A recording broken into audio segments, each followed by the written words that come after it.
hari ini Mbak Leni Lestari. Ini saya sudah ngintip-ngintip CV-nya dan sudah bisik-bisik juga Mbak Leni ke teman-teman redaksi. Ini kalau ada pelatihan ulama perempuan, Mbak Leni kayaknya wajib ikut deh. Karena dari CV-nya ini selain Mbak Leni berasal dari Aceh, dari Langsa Barat ya, Aceh. Selain menjadi ibu rumah tangga, beliau juga adalah dosen YIN Langsa bidang studi Al-Quran dan hadis dan tafsir. Kemudian juga pengelola komunitas serasi atau serikat literasi. Pendidikan ditempuh di MTS dan MA Madrasah Ulumul Quran Langsa. Kemudian di S1 ditempuh di tafsir hadis UIN Sunan Kalijaga Yogyakarta. Ternyata kita satu alma mater ya Mbak, saya juga di UIN, tapi saya di akidah filsafatnya, sama-sama Usuluddin. S2-nya di studi Quran, hadis di UIN Suka Jogja juga. Pengalaman akademiknya banyak sekali nih, presentator ISIS di Kalimantan Timur pada tahun 2014, kemudian peserta IMAP Australia Indonesia pada tahun 2015, kemudian juara 1 pendidikan kader ulama PKU dari MPU Aceh tahun 2015, kemudian juga peserta workshop SPAK Saya Perempuan Anti Korupsi di Banda Aceh 2016. Saya ikut SPAK tahun 2017 Mbak, beda setahun ya, beda 1 tahun. Kemudian presentator acara ISRL International Symposium on Religious Life di Jakarta tahun 2016, kemudian terakhir presentator di International Conference The Netherlands Indonesia Consortium for Muslim Christian Relationship di Yogyakarta pada tahun 2015. Artikel juga banyak, selain artikel populer ada buku, kemudian juga beberapa tulisan jurnal yang tersebar di jurnal Esensia. Esensia itu yang ini ya Mbak ya, yang dari Usuluddin ya, di UIN Jogja ya, tahun 2014, kemudian di jurnal Suhuf pada tahun 2015.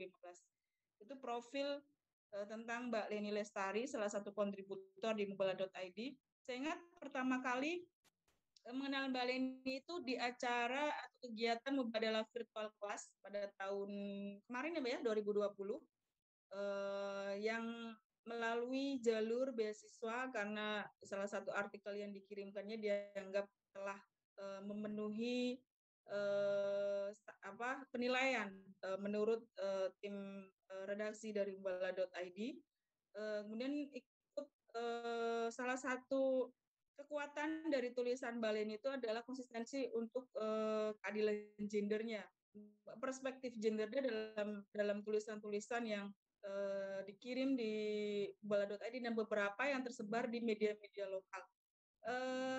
Terakhir saya meminta secara pribadi ke Mbak Leni itu menulis tentang film Raya The Last Dragon di bulan apa ya Mbak ya dulu itu, bulan Mei Juni itu, karena menurut saya menarik kalau diangkat dari perspektif perempuannya, karena jarang sekali tokoh atau ikon perempuan itu dimunculkan dalam film-film terutama besutan dari Hollywood.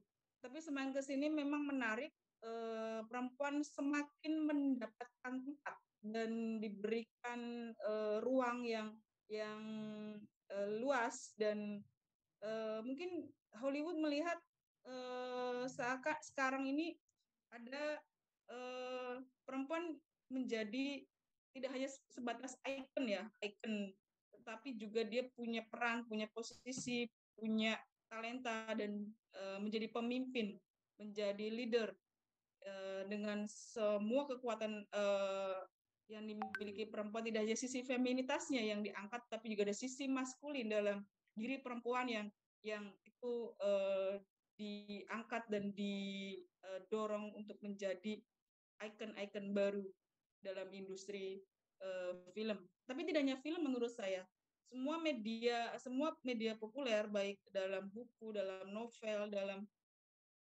tulisan-tulisan di media populer juga,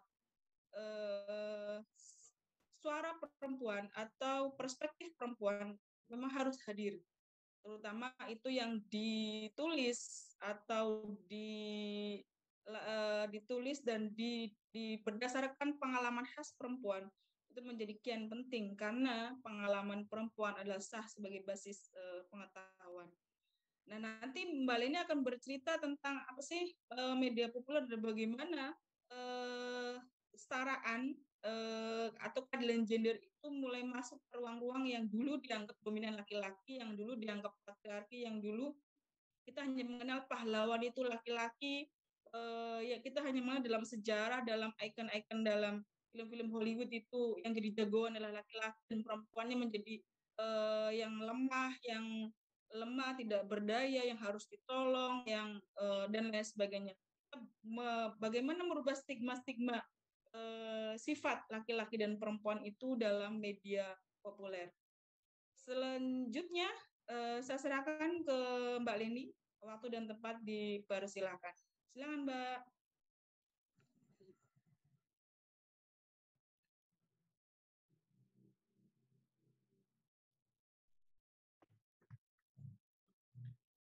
Terima kasih Mbak Zahra, Mas Dul ya, dari tim Mubadalah. Assalamualaikum warahmatullahi wabarakatuh. Waalaikumsalam warahmatullahi wabarakatuh. Alhamdulillah, syukurillah, sholatan wassalamu ala rasulillah wa ala alihi wa ashabihi ajma'in. Allahumma sholli ala sayyidina Muhammad wa ala ali sayyidina Muhammad. Allahu wahdahu la syarikalah, Muhammadun abduhu wa rasuluh, tawajjahaitu syi'ta fa innaka mansurun.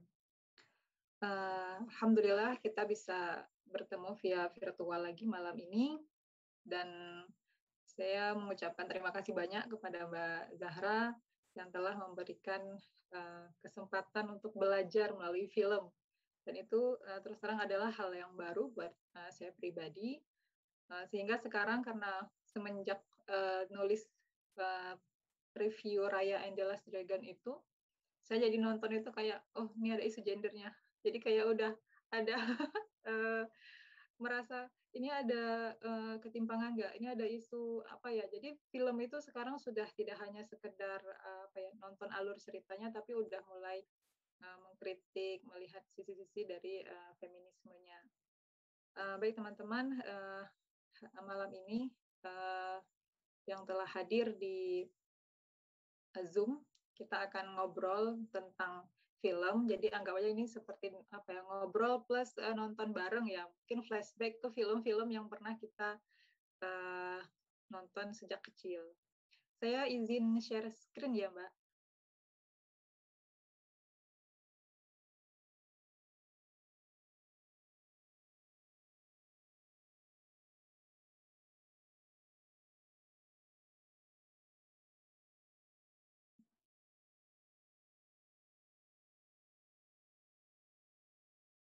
Sudah kelihatan belum ya?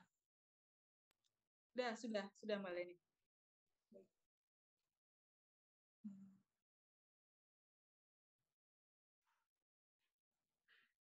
Nah, ini dia tema kita malam ini, keadilan gender dalam media populer. Saya membawa subjudul analisis terhadap film animasi Disney. Nanti itu akan kita bahas mengapa saya membuat subjudul ini. Ini kita anggap seperti ini ya, candlelight dinner aja ya. Jadi bicaranya nanti lebih mengalir saja. Anggap saja ini pertemuan yang romantis di antara kita semua ya. Kita ngebahas sesuatu yang cukup erat kaitannya dengan laki-laki dan perempuan. Kita akan membahas tentang bagaimana film dari segi media komunikasi, kemudian ada apa sih dengan film Disney, kemudian bagaimana evolusi film Disney dari perspektif kita ya terhadap film-film Disney. Nah, ini untuk mengawali payung kita pada malam ini tentang komunikasi massa. Jadi kalau kita cek tulisan-tulisan tentang media populer, karena kan tentunya sebelum menulis dan berdiskusi tentang ini kita perlu tinjauan pustaka ya, ibaratnya seperti itu. Jadi dalam dunia komunikasi ada yang satu jenis namanya itu adalah komunikasi massa. Apa itu? Ciri khasnya mereka menggunakan media massa yang berbentuk cetak dan juga elektronik. Kemudian yang kedua ciri khasnya adalah dia dikelola oleh suatu lembaga. Jadi memang ada organisasi atau lembaga yang melatar belakangi terbitnya atau munculnya konten mereka, dan itu selalu mempunyai nilai-nilai yang ingin disebar seperti itu ya. Jadi selalu ada misi yang ingin disebar. Kemudian yang ketiga adalah untuk banyak orang, banyak tempat. Jadi ini tidak seperti komunikasi kelompok, komunikasi budaya ya, hanya terbatas pada objek komunikannya saja. Tapi ini siapa saja boleh mengkonsumsi konten itu. Nah, yang terakhir itu adalah cepat ya, karena penyebarannya cukup masif. Jadi semua orang bisa mendapatkan informasi itu dengan cepat. Nah, kita mengerucut ke film. Nah, film ini itu bagian dari media komunikasi massa yang sudah cukup populer di kalangan kita bahkan sejak kita kecil ya. Film itu sendiri dia audio plus visual dan berbentuk cerita. Jadi itu adalah 3 unsur yang harus terkandung dalam film, audio, visual, dan ada alur ceritanya. Nah, film ini dia sifatnya satu arah. Jadi kalau kita nonton, kita mungkin ya penilaian secara pribadi saja ya. Berbeda dengan komunikasi, kita butuh komunikasi jenis lainnya, kita butuh timbal balik. Nah, kalau film ini cenderung disampaikan dulu urusan bagaimana reviewnya, komunikasinya selanjutnya itu setelah kontennya ditayangkan gitu ya. Kemudian, nah ini 2 hal dari film, pengaruh dari film, yang itu yang pertama adalah mempresentasikan sebuah budaya dan mempengaruhi budaya. Jadi film itu seringkali ya, dan tidak ada, sepertinya tidak ada film yang digarap tanpa menganalisis apa yang sedang terjadi di budaya masyarakat. Nah, melalui film itu biasanya mereka akan memberikan sebuah pengaruh, entah itu merubah atau memberikan inspirasi baru. Jadi 2 unsur ini sangat kentara dalam sebuah film dari aspek pengaruhnya. Kemudian, nah ini adalah salah satu lembaga atau apa ya, organisasi yang memang sangat mendunia. Makanya saya di sini tulis angka 1, yang mana filmnya itu sangat mendarah daging ya dalam pikiran lintas generasi. Dari 60-an, 70-an itu sudah mengenal film-film Disney. Nah, Disney itu merupakan nama dari penemunya ya, Walter pendirinya, yaitu Walter Elias Disney. Kemudian disingkat menjadi Walt Disney. Nah, ia diklaim sebagai animator pertama dalam dunia film kartun. Sejak kapan? Yaitu sejak tahun 1923 sampai sekarang. Jadi benar-benar bertahan Disney ini. Uniknya Disney ini berani membuat taman ya. Untuk memasarkan Disney lebih luas, mereka memberanikan diri untuk mendirikan Disneyland pada tahun 1955 di California. Inspirasi ini muncul ketika mereka ingin tidak hanya anak-anak yang bermain. Jadi biasanya kalau mereka bawa anak-anak ke taman bermain, biasanya menikmati permainan, jenis-jenis kegiatan yang ada di taman bermain itu hanya dinikmati oleh anak-anak. Kemudian tim Disney ini berpikir bagaimana caranya ketika masuk ke taman itu, orang tua plus anaknya bisa sama-sama ikut bermain, bernostalgia, mendapatkan hiburan secara bersama-sama. Makanya mereka mendirikan Disneyland. Nah, ini gambar yang teman-teman lihat itu adalah Disneyland yang ada di California. Nah, sekarang sudah sangat banyak berkembang Disneyland ini. Dan untuk saat ini, setahu saya yang paling megah, yang paling meriah juga, dan banyak tambahan-tambahan itu di Tokyo. Jadi mereka sudah memasukkan film Frozen di sana ya. Jadi ada Elsa di depan castle-nya, dan castle-nya ini pun mereka mengikuti filmnya. Kalau yang digambar ini mereka mengatakan itu castle yang ada di Beauty and the Beast, ya, itu film awal-awal di Disney. Jadi selalu ada misi Disney dalam menciptakan Disneyland di berbagai tempat, ya.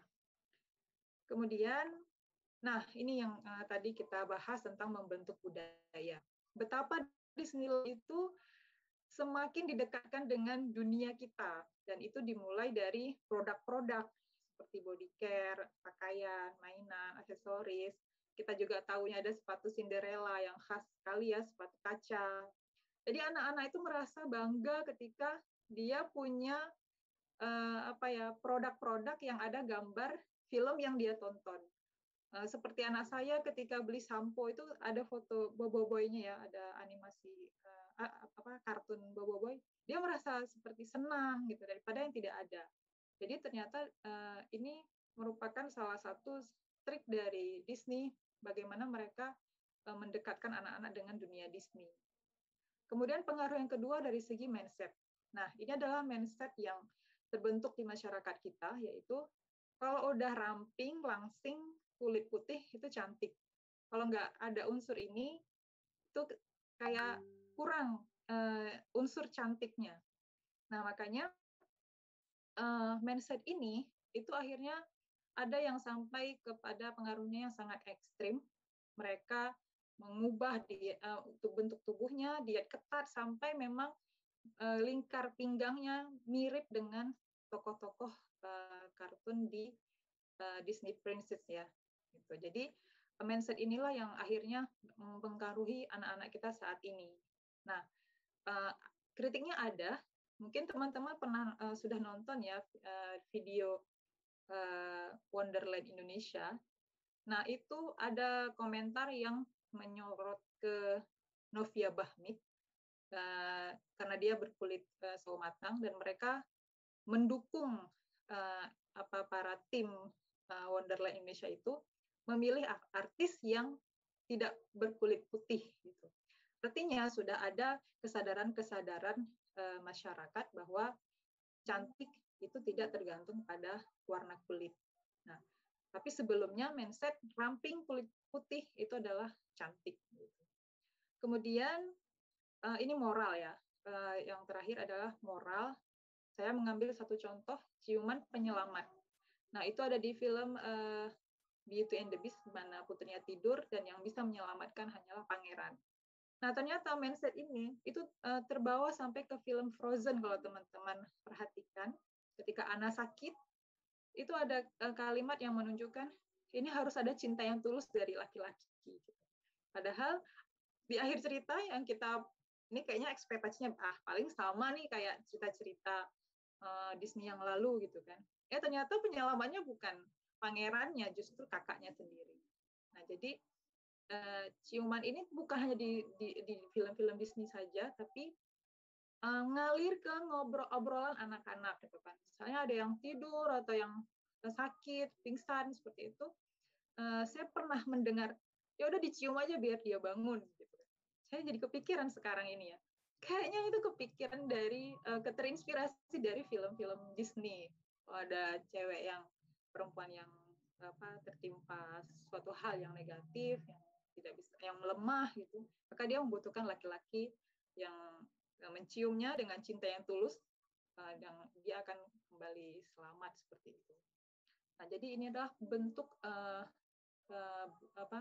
pengaruh, ya, ke budaya masyarakat kita. Kemudian ini beberapa tulisan yang sudah cukup ramai juga membicarakan tentang Disney. Ini salah satunya yang saya kutip. Mereka bilang film Putri Salju itu kan di awal-awal munculnya tahun 1937. Jadi nggak bisa dong kalian ngeklaim film ini sebagai yang membawa film yang membawa isu-isu diskriminasi gender, gitu, ya. Tapi menurut penelitian ini memang benar Putri Salju pertama muncul tahun 1937, tapi ternyata itu ditayangkan lagi sebanyak 9 kali, dan terakhir itu di tahun 1993. Dan tidak hanya itu, dibentuk juga dalam dirilis dalam bentuk DVD ya, video selama 4 tahun. 94, 2001, 2009 sampai 2016. Dan itu ditonton secara kontinu oleh anak-anak. Nah, apa sisi positif tetap ada memang yang di bawahnya mereka tetap nge-review dengan ibaratnya honest review ya, bahwa tetap ada positifnya di mana orang tua lebih mudah ketika bilang kalau kamu kayak di tokoh film itu nggak mau kerja keras, nggak mau baik sama orang, nanti masa depan kamu suram gitu.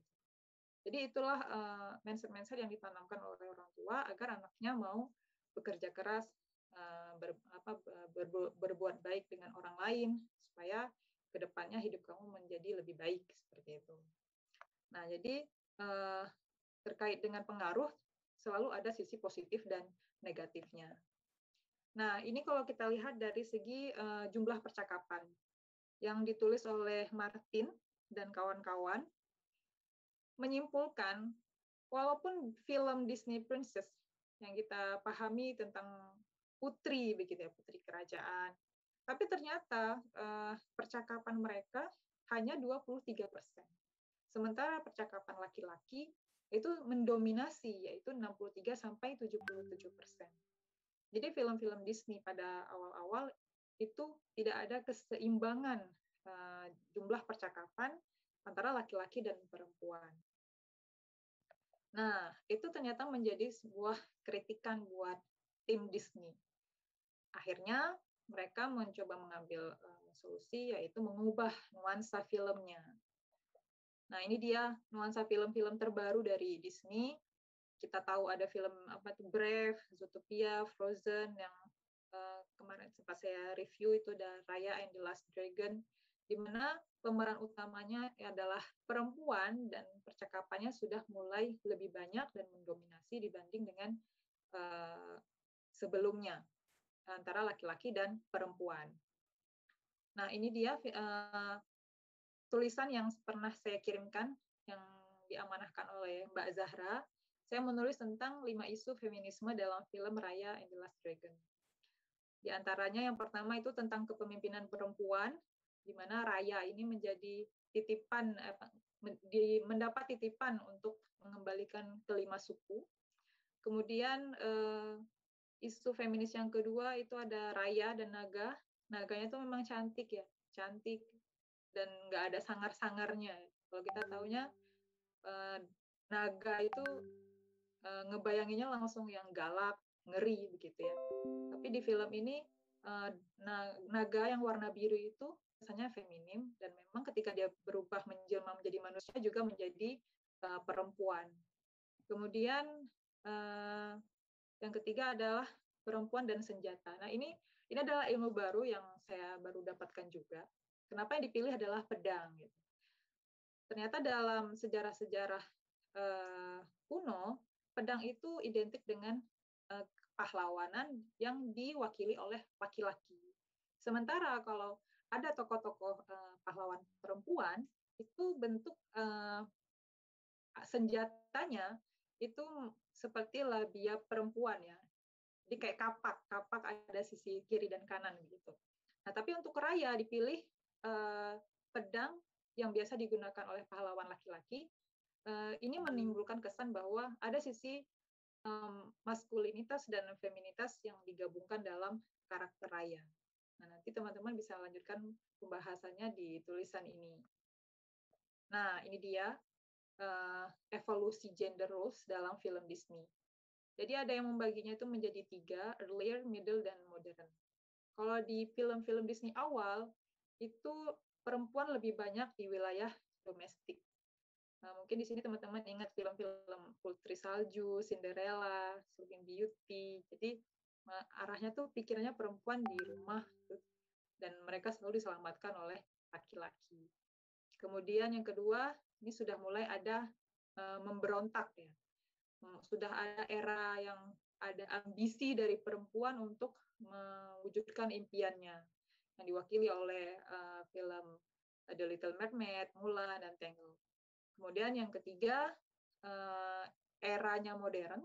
Nah, ini mulai perempuan yang mengambil peran secara independen, ingin membebaskan, kesannya seperti itu. Dan mereka tidak butuh lagi yang namanya laki-laki sebagai penyelamat.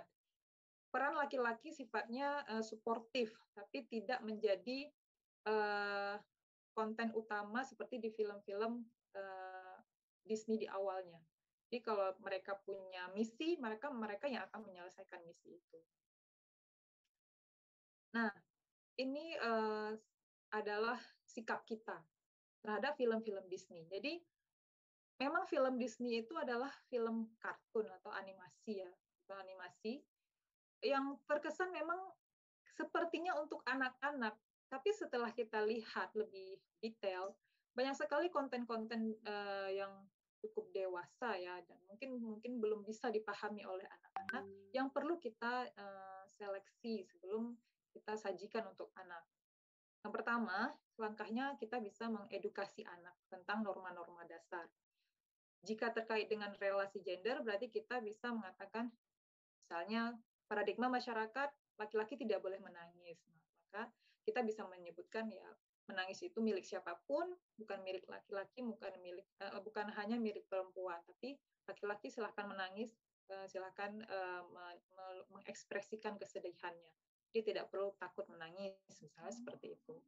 Perempuan di film-film awal mungkin lebih terkesan domestik. Nah, kita bisa menanamkan tidak ada pembagian secara khusus tentang tugas-tugas rumah tangga, karena tugas-tugas rumah tangga juga bisa dilakukan oleh laki-laki. Nah, kemudian langkah kedua adalah kita memilih.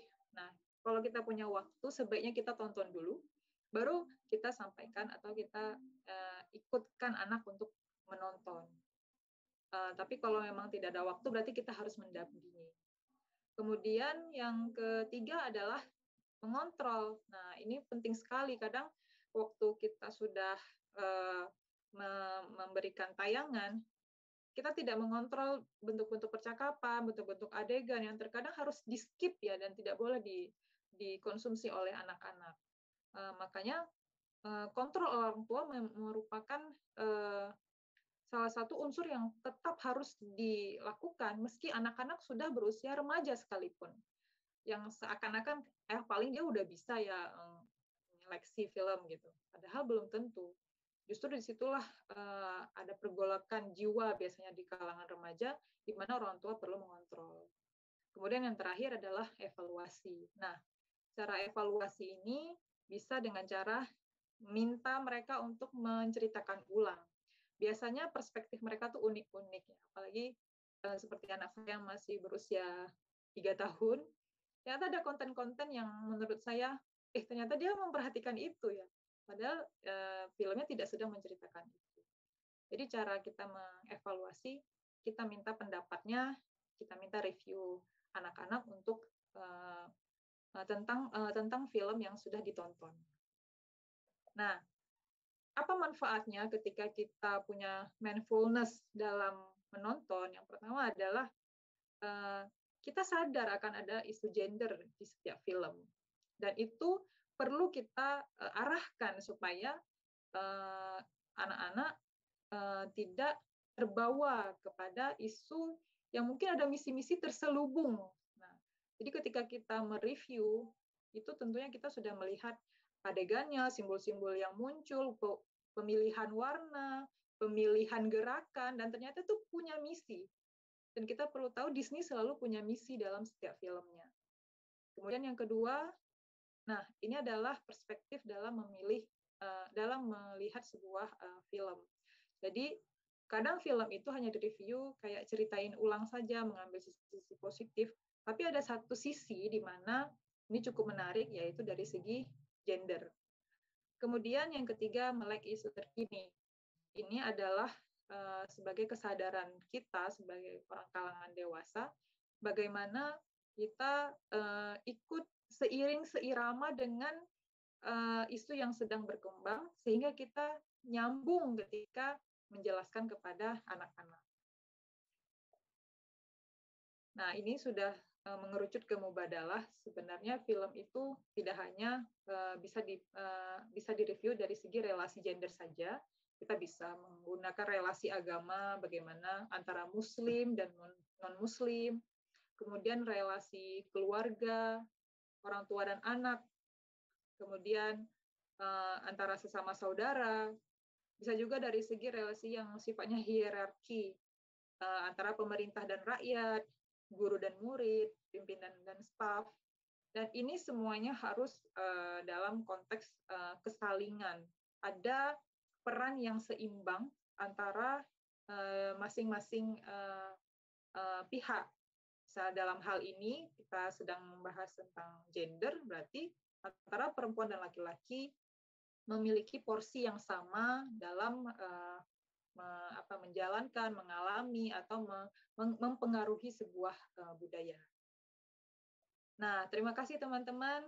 Saya akhiri dengan sebuah foto ya, karena kita sejak tadi membahas Disney, ternyata tulisan Disney itu adalah tanda tangan dari pendiri Walt Disney sendiri. Makanya fontnya itu tidak teratur. Ternyata itu adalah sebuah tanda tangan yang diabadikan jadi simbol Disney. Terima kasih. Saya kembalikan kepada Mbak Zahra. Terima kasih Mbak Leni atas pemaparannya, dan mubadalahnya dapat banget ini di akhir sebagai penutup. Tapi menarik sebenarnya, Hollywood sampai hari ini menjadi kiblat industri film di dunia, dan setiap tontonan itu pasti akan menjadi tuntunan masyarakat yang menonton melihatnya. Baik secara pola pikir, tradisi, itu akan sangat dipengaruhi oleh apa yang kita lihat, objek visual yang kita lihat.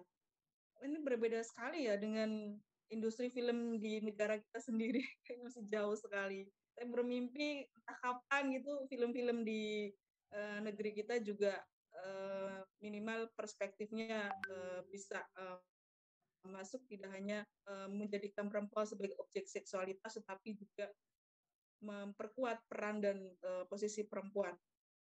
Oke teman-teman, barangkali ada yang ingin bertanya, silakan raise hand atau menanggapi pemaparan dari narasumber, atau jika berkenan mungkin bisa mengajukan pertanyaan di room chat untuk mengajukan tanggapan atau pertanyaan.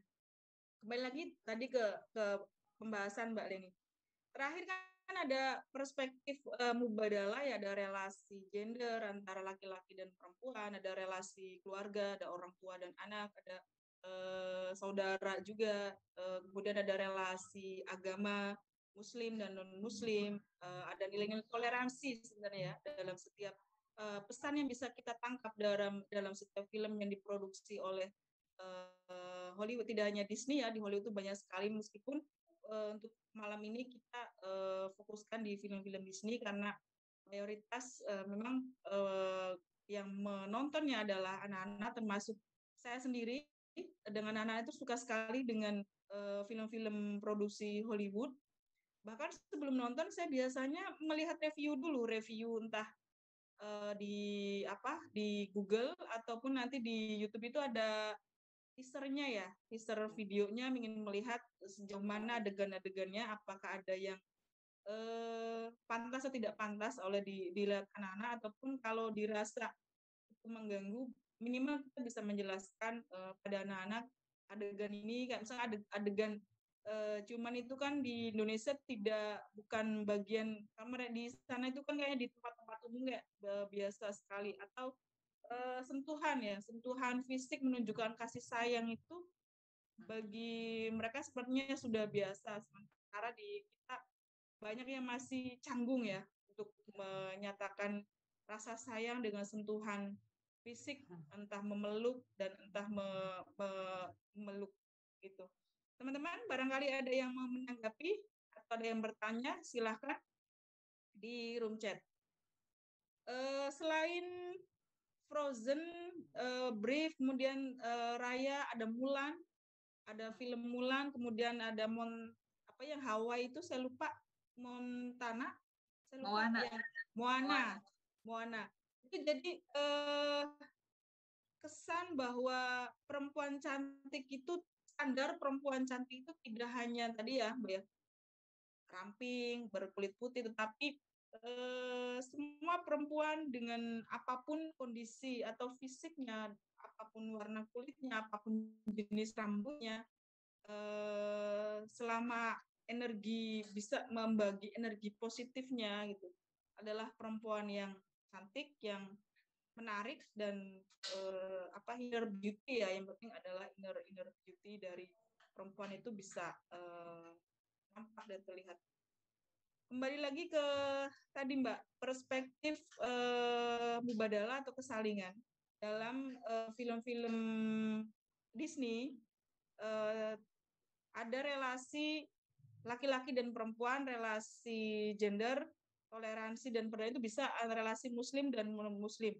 Kalau menurut Mbak Leni sendiri melihat, kalau tadi di Raya itu kan kita melihat ada relasi, semua relasi kayaknya ada ya, relasi yang disebutkan tadi, ada relasi hierarki antar koloni itu, bagaimana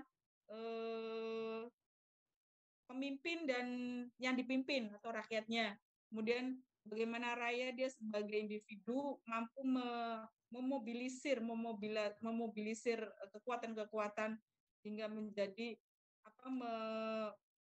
hal-hal yang negatif itu akhirnya bisa dipinggirkan.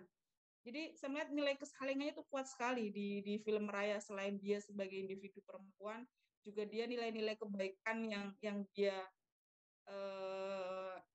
dia rangkul, masing-masing kekuatan itu dia rangkul, dan ego ingin menang sendirinya itu akhirnya mulai disingkirkan.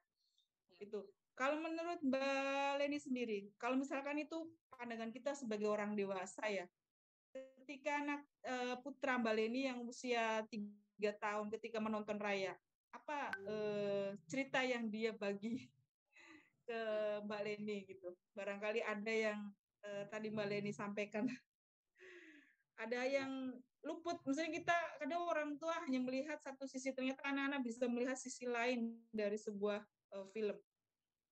Ya, terima kasih Mbak Zara. Film Raya and the Last Dragon itu ada naga yang menurut anak saya itu ngeri. Jadi ketika naganya sudah muncul, itu biasanya dia manggil kami kan, ayo mama nonton bareng sama Gufran gitu kan. Nanti waktu kita lihat di layarnya, oh ternyata sedang muncul Rayanya. Dan dia lebih mengambil sisi-sisi berantemnya, justru ya ke situ ya, berantem misalnya antara Raya dan Namari, kemudian ketika Drun ya yang menjadi ibaratnya bukan virus jahat, juga, kekuatan jahat gitu ya. Nah, jadi yang dia sorot adalah ketika ada aksi berantemnya itu gitu, dan dia menarik melihat adegan Raya ketika berantem, dan setelah film itu selesai nanti dia praktek gitu. Kadang saya atau suami itu kadang jadi objek ya untuk latihan taekwondo-nya gitu. Tapi ya kita berpikir ketika dia praktek gerakan-gerakan silat ya gitu, taekwondo gitu, jadi kita berpikir ternyata tindakan yang mungkin kita anggapnya itu tindakan kekerasan gitu ya, perlu kita arahkan menjadi yang lebih positif. Kita bisa berpikir, oh ternyata dia punya potensi di silat misalnya begitu. Karena gerakannya itu memang seperti ikut pelatihan. Bahkan kakek neneknya itu melihat gerakan dia, Leni, Gufran ada masuk les taekwondo ya, kata gitu. Enggak, dia cuma lihat di film gitu kan. Saya akhirnya semakin aware bahwa pendampingan itu penting sekali, dan kita terus sounding ke anak, nanti kalau umur yang sudah 6 tahun kita daftar taekwondo ya, biar kayak kakak-kakak yang di lapangan, karena ada mungkin kalau di orang Jogja tuh alun-alun gitu ya, mereka latihannya di alun-alun. Jadi gaya dia berantem yang kita sounding adalah bukan untuk melawan orang lain yang sifatnya negatif, tapi lebih kepada membela diri, dan itu ada ilmunya. Kamu bisa belajar, tapi nanti setelah kamu umur 6 tahun. Jadi kadang saya bawa juga ke lapangan itu, ke alun-alun, saya perlihatkan gitu loh nak, kalau yang kayak di film Raya berantemnya, nanti kalau udah besar Gufran bisa daftar gitu. Oh iya gitu. Jadi yang dia pikirkan adalah bagaimana membawa gaya berantemnya itu kepada untuk membela diri, bukan untuk menyerang atau menyakiti orang lain. Itu Mbak. Kalau ini Mbak Leni, tips memilih film yang ramah anak ya, ramah anak. Ini enggak ya tips dan berbagi saran dah untuk terutama untuk para orang tua atau teman-teman yang punya ponakan, punya adik-adik kecil, ingin melihat film. Kan sekarang ketika masa pandemi kita banyak sekali disuguhkan film itu bisa diakses dengan mudah melalui aplikasi seperti Netflix, kemudian ada View, dan kadang juga bebas di YouTube tuh. Tips apa yang bisa apa sih yang harus apa ya, yang harus dilihat, yang harus kita terangkan ke adik-adik kita atau anak-anak kita, film apa yang dianggap itu bisa memberikan pengetahuan, akses pengetahuan, pendidikan, dan lain sebagainya. Baik. Belajar dari pengalaman, saya dan suami biasanya melihat review. Misalnya sekarang kan zamannya review, zamannya testimoni. Itu kalau untuk yang langkah ringkasnya. Kalau kami sedang ada waktu, biasanya kami tonton dulu. Kalau yang panjang mungkin tetap ada skip-skipnya. Ketika itu aman, baru kalau kami modelnya begini, TV itu hanya layar kosong gitu, tidak ada misalnya kayak internet atau yang TV itu tidak ada. Jadi benar-benar ya kayak layar kosong saja. Jadi anak saya menonton dari flash disk. Jadi di flash disk itu kami isi dengan video-video yang kami download dari YouTube. Jadi yang dia tonton hanya dari flash disk itu. Nah, ketika kami memilihkan tayangan-tayangan untuk dia, biasanya pertama kami mengikuti tema yang sering diucapkan. Misalnya dia ingin tahu tentang binatang, begitu ya. Maka kami akan mengambil video-video tentang binatang, entah itu berupa edukasi, bahkan seperti National Geographic pun kami ambil. Nanti bisa juga melalui cerita-cerita, film-film kartun, begitu. Kemudian ketika temanya sedang tentang ibadah, nah maka kita akan mengambil dari film Nusa, Riko, gitu, Omar Hana, dan kami tidak menyangka juga dia menghafal doa berpergian itu dari film Omar dan Hana. Jadi karena ditonton secara berulang kali, dia hafal dan lengkap dengan irama yang ditampilkan di film Omar dan Hana. Gitu. Jadi sebisa mungkin saya ingin mengajak juga teman-teman semuanya, tayangan anak-anak sebaiknya ditonton dulu oleh kita sebagai orang tua, baru kita sajikan untuk anak-anak. Kalaupun tidak, minimal baca review.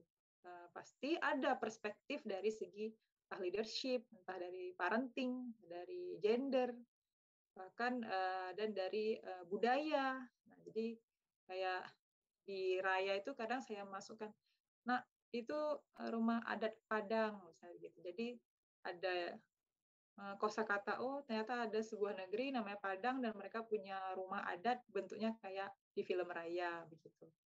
Jadi 2 tips itu yang saat ini sedang kami jalankan untuk anak kami. Nanti akan ada video profil Mbak Dala, tapi sebelum ke sana, pertanyaan lanjutannya Mbak, biar nanti siap-siap. Bagaimana membuat artikel populer untuk mereview film atau film, buku, atau novel yang lebih ke media apa sih, perspektif apa, artikel diturunkan menjadi artikel populer, review film, novel, buku atau apapun yang tadi dijelaskan oleh Mbak Leni, tips-tips menulis artikel populer yang berangkat dari film, dari review buku dan lain sebagainya. Itu juga ada pertanyaan di room chat, nanti bisa dijawab setelah video dari operator. Bang Dul, silahkan.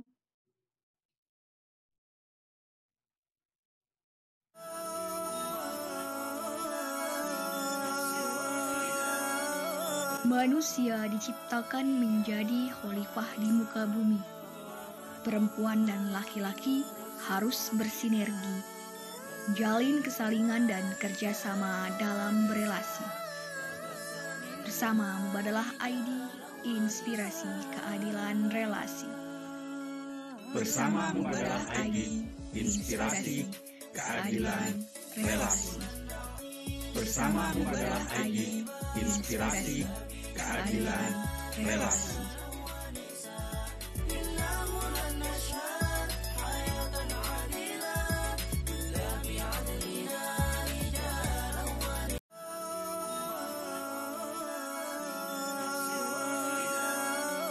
Manusia diciptakan menjadi khalifah di muka bumi.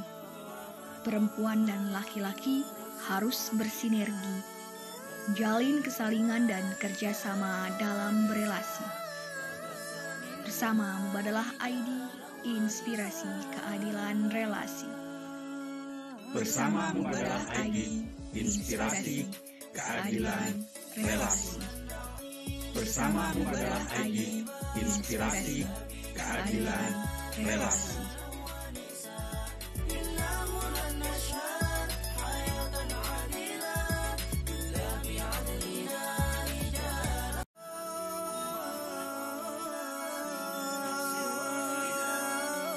Manusia diciptakan menjadi khalifah di muka bumi.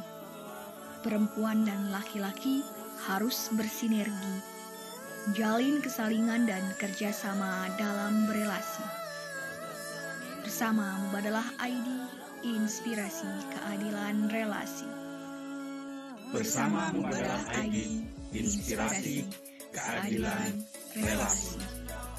Bersama Mubadalah ID, inspirasi keadilan relasi.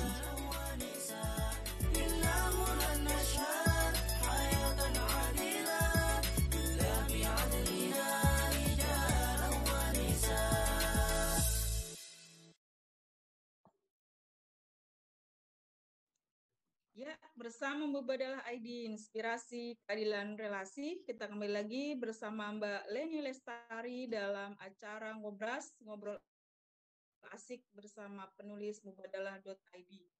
Sebelum pertanyaan tadi, Mbak, tips menulis artikel populer, ini ada pertanyaan di room chat terkait perspektif gender, diskriminasi gender apa saja yang biasa muncul di film dan bisa kita notice untuk bahan menulis review. Mungkin nanti nyambung tadi ya, Mbak ya.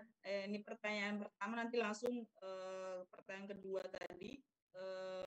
Menurunkan film, review film, entah buku, entah novel menjadi sebuah artikel populer. Silakan, Mbak Leni. Kalau untuk review, yang pertama adalah tentu informasi film terbaru biasanya itu sudah muncul ya di sosmed kita. Kemudian sebelum sebelum kita menonton itu, tentu kita akan melihat review singkat atau sinopsis dari film itu. Nah, untuk menuangkan dalam tulisan, tentu kita harus menonton dengan kesadaran penuh ya, mindfulness yang cukup tinggi mungkin kalau bahasa saya, karena isu dan atau misi yang disampaikan mereka terkadang sangat abstrak. Kadang kalau misalnya kita di layar begini ya teman-teman, mungkin teman-teman akan fokus ke saya yang sedang berbicara. Padahal background-nya itu kadang mempunyai misi gitu, dan kadang kita waktu nonton film kita tidak memperhatikan background itu. Nah, ketika kita ingin menuangkan sebuah tulisan dari film, maka background pun menjadi sesuatu yang harus kita lihat secara detail. dan simbol-simbol itu perlu kita catat, karena kita mau review ya, tentu kita harus punya buku catatan juga ketika nonton.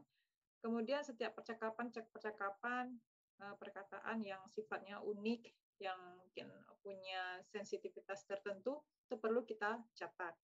Nah, setelah termasuk juga pemilihan alunan musik ya. Jadi kayak di film Raya and the Last Dragon itu, mungkin teman-teman melihat alunan musiknya itu lebih ke arah Asia. Indonesia juga ada ya. Jadi musik wayang tuh ternyata hampir di setiap adegan itu ada musik wayangnya gitu. Kemudian pemilihan warna-warna baju, corak batik yang ada di baju mereka.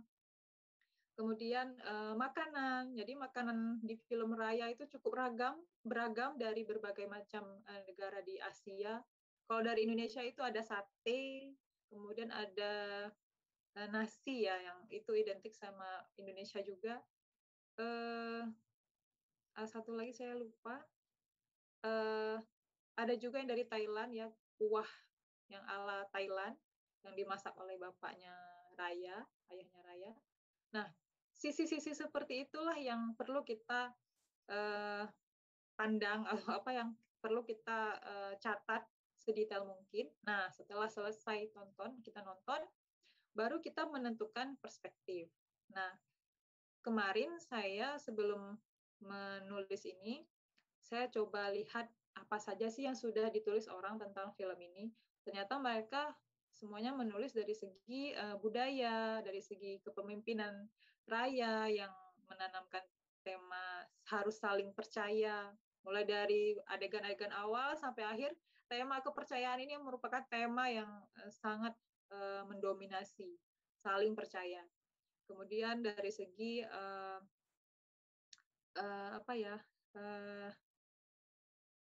gender, tapi hanya satu subjudul begitu, tidak secara keseluruhan. Nah, setelah melihat review itu, akhirnya saya memutuskan untuk menulisnya dari perspektif gender.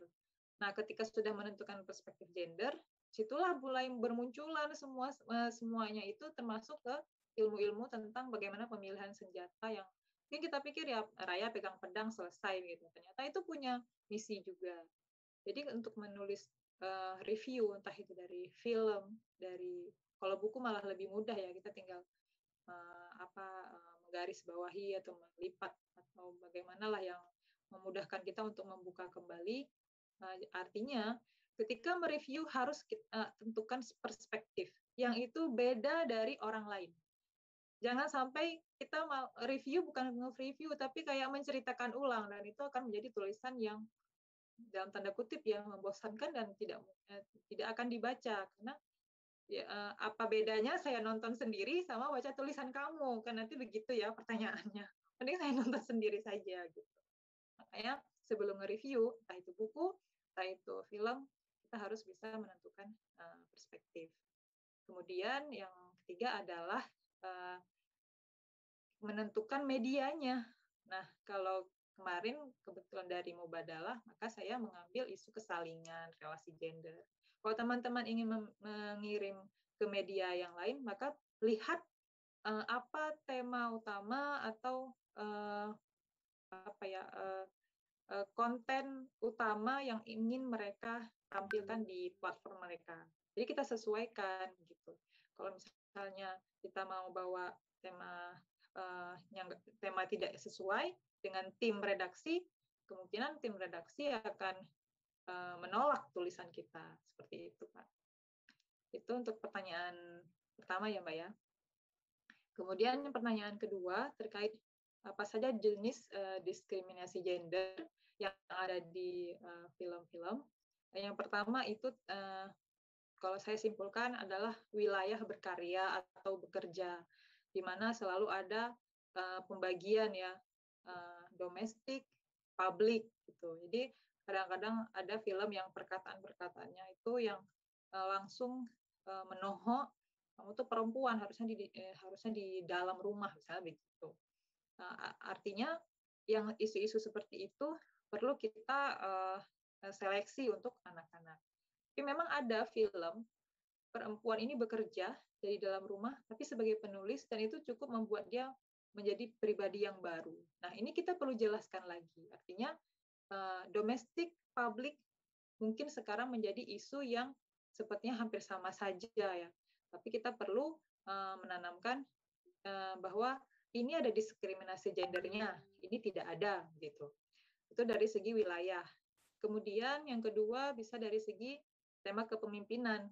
Nah, kalau di Aceh itu Mbak, kepemimpinan perempuan itu masih menjadi isu-isu yang sangat sensitif dan seperti langsung ada gigi taring ya dari tokoh agama, jangan memilih pemimpin perempuan begitu. Jadi tergantung daerah kita juga. Jadi ketika kita melihat tema-tema itu, kita bisa menyeleksi ini diskriminasi gender di bidang kepemimpinan atau bukan gitu. Kemudian yang ketiga bisa dari ekspresi ya. Kini film-film kita juga pernah mengkotak-kotakkan perempuan itu boleh nangis, laki-laki tidak. Kemudian perempuan itu harus menjaga sikap, harus menjaga pakaian ketika bersama suami, misalnya begitu. Nah, ada semacam stereotip kepada untuk masing-masing gender yang itu sebenarnya bisa saling gitu. Kalau misalnya perempuan dituntut untuk berpenampilan menarik di depan suami, maka kita bisa memberikan relasi yang lebih seimbang. Ya, tentu istri juga pengen kan melihat suaminya dengan berpenampilan menarik, bersih, wangi, cerah. Nah, gitu. Jadi relasi kesalingan itu perlu kita seleksi. Kalau memang ada yang kurang tepat, maka di situ kita perlu mengkritik. Kemudian dunia laki-laki itu ibaratnya kompetitif, sedangkan perempuan itu kooperatif. Nah, ini juga muncul di film-film gitu. Kamu tuh jadi istri cerewet banget ya, gitu. Seakan-akan label cerewet itu hanya untuk perempuan. Nanti disandingkan dengan dikuatkan dengan penelitian, misalnya perempuan menghabiskan 20.000 kata per hari, sedangkan laki-laki 7.000 gitu kan. Padahal sebenarnya tidak selamanya kondisi psikologi itu yang melatar belakangi salah satu pihak untuk berbicara banyak. Mungkin karena ada faktor eksternal, kadang mungkin laki-laki lebih banyak berbicara, perempuannya lebih dingin. Nah, kalau dilihat dari gender, kan menjadi timpang. Berarti yang cerewet itu bukan hanya perempuan, yang sikapnya dingin saja itu bukan hanya laki-laki. Masing-masing gender bisa saja menempatkan kapan dia harus banyak bicara, kapan dia harus banyak diam. Kemudian yang terakhir adalah terkait dengan keamanan ya. Kalau laki-laki biasanya dalam film-film itu seperti boleh keluar malam, keluar dengan seenaknya, sedangkan perempuan harus dengan protokol keamanan yang ketat. Nah, padahal dalam keluarga itu baik laki-laki atau perempuan ketika mau keluar rumah itu harus ngomong ke anggota keluarga, saya mau pergi ke tempat ini. Nah, entah itu bapaknya, entah itu anaknya yang laki-laki, tetap harus saling bicara kemana tujuan mereka akan keluar rumah. Dan itu akan ditiru oleh anak. Biasanya kalau orang tuanya keluar sebentar tapi nggak ngomong kemana, nanti anak juga akan begitu. Nah, mungkin itu ya pemetaan dari saya sekitar 5 atau 6 tadi terkait dengan diskriminasi gender yang sering muncul di film-film kita. Terima kasih, Mbak. Terima kasih, Mbak Leni. Menarik sekali tadi soal relasi kesalingan. Kita memang tidak sedang berkompetisi ya dengan siapapun, tapi kita bisa bersinergi dan berkolaborasi dengan siapapun dan dari latar belakang apapun. Karena relasi kesalingan ini kita dorongnya ke sisi kebaikannya, bukan sisi keburukannya. Misalnya saling menipu itu kan enggak ya, itu sisi keburukan. Kita mendorong kesalingan ini dalam nilai-nilai kebaikan dan kemanusiaan. Terima kasih karena terbatas keterbatasan waktu juga, akhirnya kita berakhir untuk acara ngobras. Dan ini sesi terakhir, teman-teman. Ini sesi terakhir kegiatan ngobras bersama para pesmubadalah. Next, kita akan ada banyak kegiatan lagi dan ada informasi terkait rencana kegiatan Festival Mubadalah, agenda tahunan dari Mubadalah.id yang akan disampaikan oleh Bang Dul. Tapi sebelum itu, saya yang menemani Mbak Leni malam ini, saya berharap Mbak Leni tulisan-tulisannya kami tunggu dan kami akan terus mengundang teman-teman salingers, baik para penulis, para kontributor, para partisipan semua kegiatan di event Mubadalah apapun itu kami undang bersama semuanya meramaikan, menyemarakan kegiatan festival Mubadalah, karena akan banyak bertabur hadiah, bertabur giveaway, dan bertabur para tokoh, selebgram, influencer. Kita akan berkumpul bersama untuk merayakan semarak kebahagiaan bersama Mubadalah, inspirasi, keadilan, relasi. Sekian saya akhiri. Wallahul muwaffiq ila aqwamit thoriq. Assalamualaikum warahmatullahi wabarakatuh. Silakan Bang Dul informasi tentang festival